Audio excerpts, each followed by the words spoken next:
de que en el sistema penitenciario no se está medicando enfermedades mentales. Sintomas inherentes de la propia experiencia de la encarcelación son objetos de medicación. En este punto, las condiciones degradantes del cárcel producen efectos que a posteriori son regulados con píldoras psiquiátricas.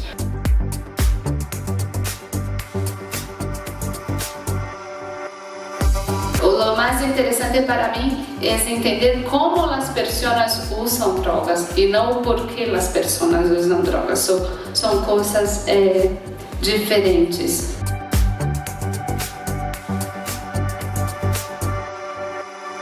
Muchas veces, la gran mayoría de los usuarios no son víctimas. Los usuarios de las clases altas son personas que tienen escolhas, que eligen algún consumo, que no tienen consumo problemático, cuando en realidad, en estos casos de mujeres, ellas son traficantes, pero son víctimas.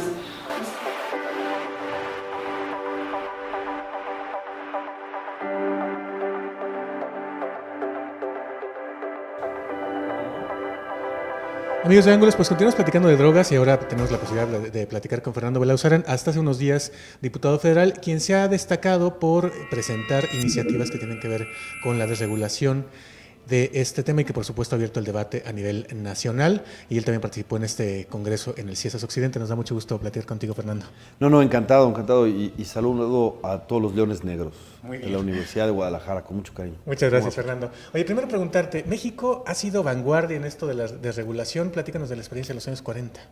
Sí, bueno, en 1940, un médico importante, Leopoldo Salazar Viniegra, decía esto de la prohibición solo beneficia al crimen, no ayuda a los que de alguna manera son usuarios de las drogas y las requieren. Entonces vamos a cambiar el paradigma y en lugar de verlo con unos ojos de seguridad en la lógica represiva, veámoslo como un problema de salud pública y despenalicemos las drogas, y el Estado puede proporcionar a aquellos que lo necesiten.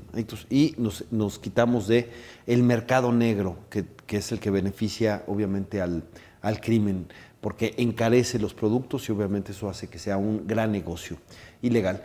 Y pues lo intentamos, hubo presiones de Estados Unidos porque volviéramos al carril de la prohibición que ellos estaban proponiendo. Lázaro Cárdenas pues era un presidente que valoraba mucho la soberanía nacional y rechazó las presiones norteamericanas. Pero Estados Unidos quitó la exportación o importación para México de medicinas opiáceas. Entonces en los hospitales nos estábamos quedando sin medicinas, y con esa presión que hizo Estados Unidos sobre México, México dio marcha atrás y tuvo que volver, digamos, al carril prohibicionista, ¿no?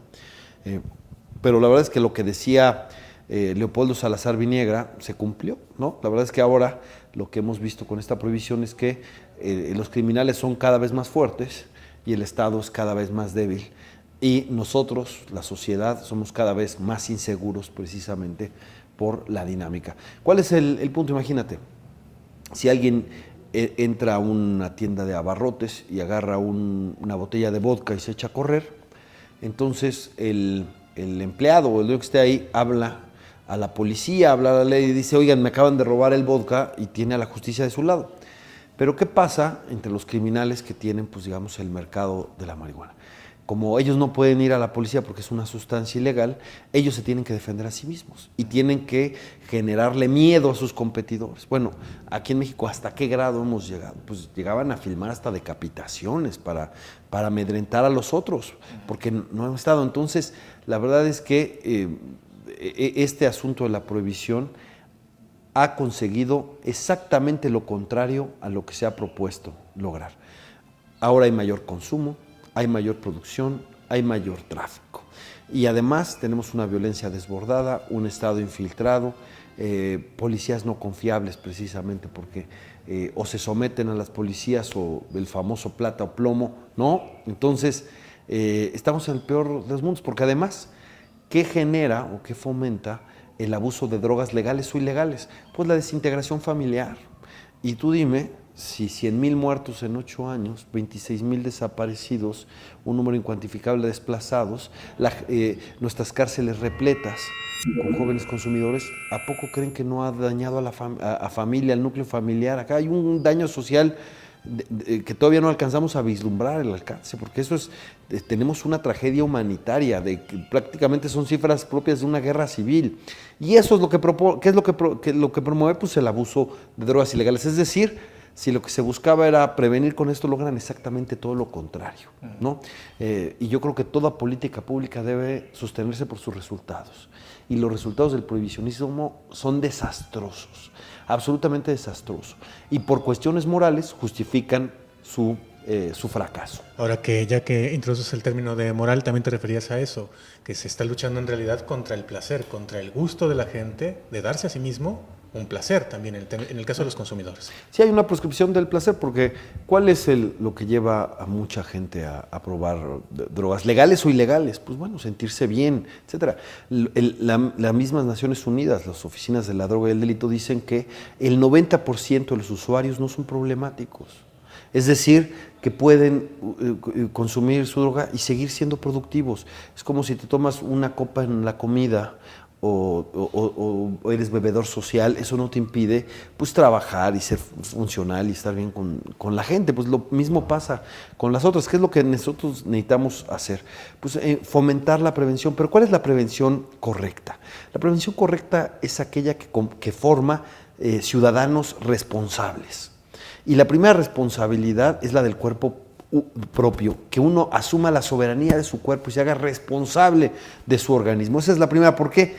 Porque la correcta prevención no es que alguien no consuma porque no puede, porque siempre puede.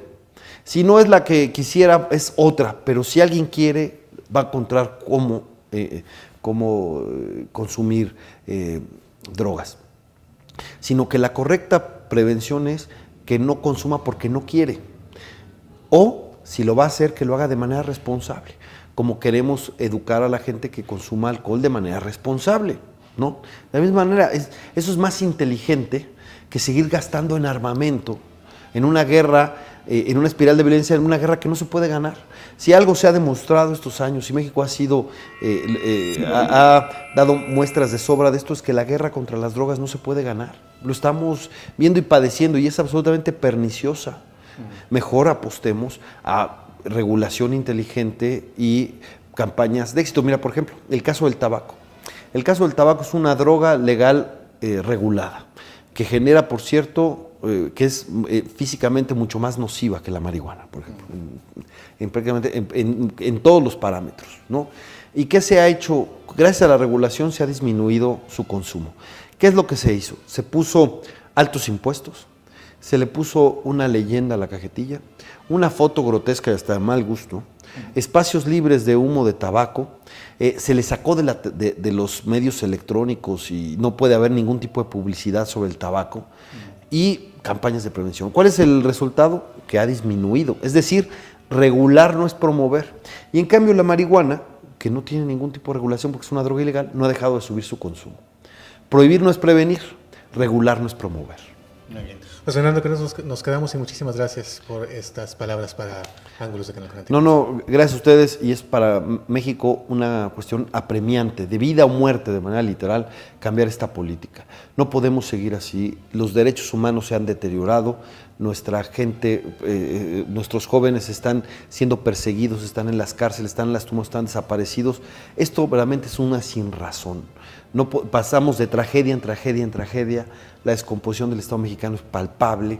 La verdad es que es algo de vida o muerte, y les agradezco el interés, porque aunque no es cómodo hablar contra los prejuicios, no es cómodo, no es fácil, porque los prejuicios generan votos, es indispensable, es necesario. Me han preguntado si México está preparado para regular marihuana, para legalizar. Yo lo que digo es, lo que México no está preparado es a seguir como estamos. Imaginemos que el grado de deterioro en 10 años si seguimos con esta misma política, porque eso sí, no podemos esperar tener distintos resultados si hacemos lo mismo. Muy bien. Gracias. Muchísimas gracias, Fernando Belauzarán, y nosotros aquí dejamos el programa. Quédense en Canal 44 en Guadalajara, el 31.2 en Los Ángeles. Hasta la próxima, pásenla muy bien.